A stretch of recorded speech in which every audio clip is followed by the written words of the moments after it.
Hai, assalamualaikum warahmatullahi wabarakatuh.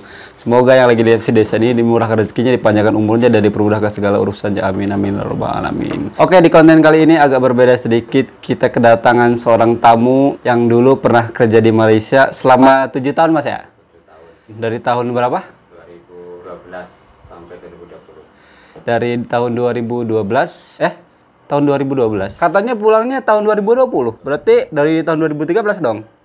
2012 masuk. Dan ini IC-nya si Mas nih. Bukan IC ya, permit. Nah, ini permitnya. Tapi masa berlakunya sudah habis. Oke, di sini banyak sekali yang saya mau tanyakan kepada Mas. Kebetulan Mas kan sudah 7 tahun. Itu lama loh 7 tahun. Baru 7 tahun, Mas. Lama menurut saya 7 tahun. Oke, yang pertama pertanyaan saya, awal mulanya kok bisa kerja di Malaysia? Ikut kawan kah atau saudara? Ikut kawan. Ikut kawan. Itu sistemnya pakai yayasan nggak? Langsung. Resmi. Kalau resmi itu sama yang haram itu bedanya apa? Beda jauh lah. Kalau harapan lewat belakang. Lewat belakang. Kalau yang resmi itu dia aman lah ya. Kalau ada razia-razia kayak imigrasi gitu, aman, tenang juga kan. Saya lihat di video-video YouTube kayak gitu kan, orang begitu ada razia dari pihak imigrasi langsung lari sana, lari sini ya kan. Kadang-kadang kayak maling. Tapi kalau misalkan resmi kan enak ya, jadi aman, tenang. Karena dia punya ini tadi nih, permit ini. Permit itu ibaratkan nyawa kita. Permit itu ibarat nyawa. Nyawa kita di perantauan negara orang. Dan saya juga baru dibagi tahu oleh si Mas, kalau yang bayar per tahun permit ini dari pihak si bos. Berapa bayarnya per tahunnya, Mas? Kalau permit Permit ini? 1.500 setahun. Yang bayar bos yang nanggung. Jadi setiap tahun itu harus diperbarui setiap tahun. Setiap tahun sekali harus baru. Harus perbarui. Oh. Jadi yang menanggung itu dari pihak bos, baru tahu saya ya. Oh ya, tadi sempat cerita ya, kalau pernah mancing disambung sama orang mana? Ya, orang ras hitam. Ras hitam. Oh. Jadi pengalaman yang buruk atau gimana itu? Ya, nggak juga orang ya iseng-iseng lah daripada suntuk di pabrik. Oh. Jadi si Masnya itu kerja di kilang. Kilang apa, Mas? Pemotongan itik. Pemotongan itik di Pulau Pinang ya? Di Permatang Tinggi, Bukit Martajam. Si Masnya dulunya rambutnya gondrong tuh. Sekarang pendek ya. Kayak penyanyi itu, legendnya Malaysia itu loh. Siapa tuh? Ini Oh ya, kalau jalur resmi itu bayarannya berapa, Mas, ke Malaysia?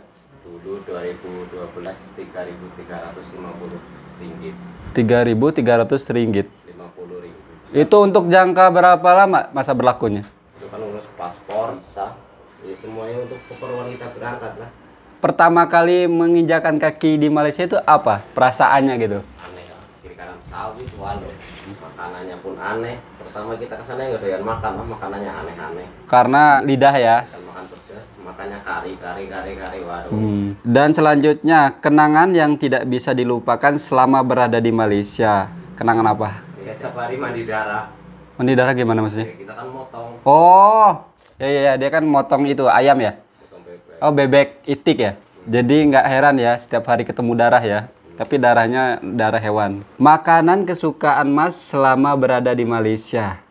Makanan apa? 5 aja sebutin yang kesukaannya. Atau 3. Roti canai. Roti canai. Nasi Terus? kandar. Nasi kandar. Itu nasi kandar kan ada rasa karinya. Itu kan makanan khas sebenarnya orang India sih yang masak. Mamak ya. Nah, Terus satu lagi? Apa lagi? lemak. Roti canai, nasi kandar, nasi lemak. Selama berada di Malaysia, negeri apa saja yang pernah dikunjungi? Paling KL.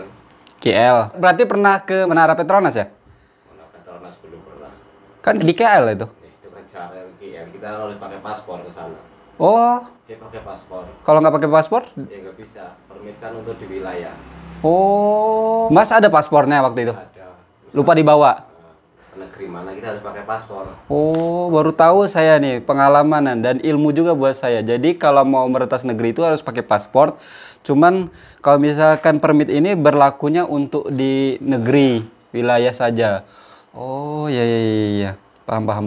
Dan pertanyaan selanjutnya, kenapa harus memilih Malaysia? Kan banyak negara kayak Taiwan, Hong Kong, terus Korea, Jepang. Alasannya kenapa? Bahasanya kan harus milih bahasa Indonesia. Oh, mirip bahasa Indonesia. Dan menurut saya faktor lainnya makanannya banyak halal ya. Kalau negara-negara kayak Taiwan, Hong Kong kayak gitu kan susah menemukan makanan yang halal. Banyak kan mengandung B2. B2 dan bahasa juga beda banget. Next, apa betul sesusah-susahnya orang Malaysia punya kereta atau mobil? Setiap rumah pasti punya lah. Pu- Kereta 2, 3, udah nggak aneh. Setiap Nggak aneh. rumah pasti punya. Anak 5, kereta 5. Wuh. Luar biasa ya. Dan rata-rata mereka menggunakan produk sendiri ya, kayak Proton, Myvi ya, itu bagus itu. Oke, pertanyaan selanjutnya. Ada atau tidak best friend orang Malaysia asli? Kayak teman sahabat karib gitu. Orang Malaysia, ada? Orang mana? Orang Kedah. Orang Kedah. Udah kawin dia? Habis sama orang Indonesia. Itu best friend. Satu kilang. Satu bilang. Namanya siapa? Mungkin ada yang nonton. Namanya siapa? Masih ingat nggak? Rohani. Oh, perempuan. Bahaya nih kalau perempuan. Kirain laki, lakinya ada. Lakinya orang Indonesia. Ya, orang Malaysia nggak ada. Orang Malaysia enggak. Jadi ada best friend-nya itu namanya Rohani, orang Kedah.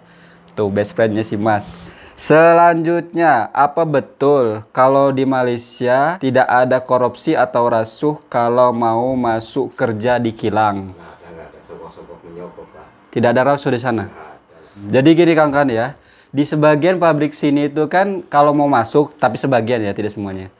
Kalau mau masuk kilang itu ada sebagian harus mengeluarkan duit antara Rm800 sampai 1000 lah. Itu untuk masuk. Tergantung kilangnya ya, kalau kilangnya semakin besar, semakin uang rasuhnya itu besar. Itu harus bayar kawan-kawan. Kalau nggak bayar, susah. Memang sistemnya rata-rata macam itu. Saya terkejut lah kemarin, sebelumnya saya udah tanya ke si Mas. Kalau mau masuk kilang di sana itu tidak ada rasuh sama sekali. Luar biasa sih. Apa faktornya Mas? Kira-kira menurut Mas? Karena kan kekurangan pekerja, nggak kayak di sini.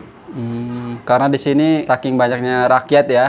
Dan banyak juga yang mencari pekerjaan. Ibaratnya digunakan oleh pihak-pihak yang tidak bertanggung jawab lah.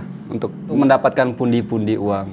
Nah, pertanyaan selanjutnya. Apa betul di Malaysia itu jarang gempa dan tidak ada gunung Merapi? Gunung Merapi cuma ada satu. Kalau gempa sih saya belum pernah.